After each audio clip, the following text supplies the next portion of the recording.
So in this question 10, they give you the acceleration function, and if we integrate that, we get the velocity function. The problem is this isn't asking about velocity, it's asking about position, which means in the end we've got to integrate two different times. So if I integrate acceleration, I'm going to say from 0 to t. I don't want to put numbers in here because if I do that I'm going to get a numerical answer. I don't want to know how it adds up over time just yet. I need that at the very end. So integrating 0 to t of this, I did this by hand, undid power rule,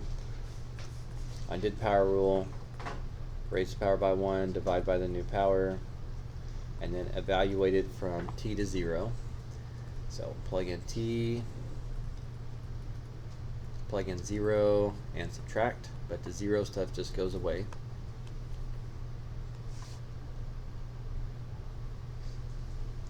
So that is what velocity is when you integrate acceleration. Again, you got to be tempted not to accelerate or not to integrate with specific times in mind just yet. Are you okay with that? Okay. Once you get the velocity, you can then find position by integrating velocity.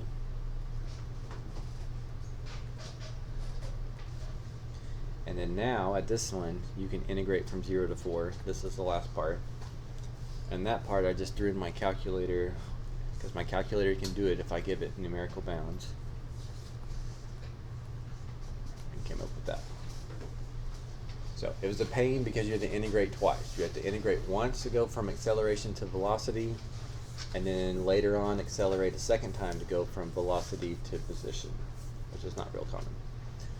Also, you may not care to know this, but if you guys ever do look far enough in your textbook, or someday when you get to like Cal 2, Cal 3, there will be questions that you do that look something like this, where you have two integration symbols back to back because you're going to integrate twice. They just want you to do it twice. So that's kind of what we were doing here. I just didn't write it that way.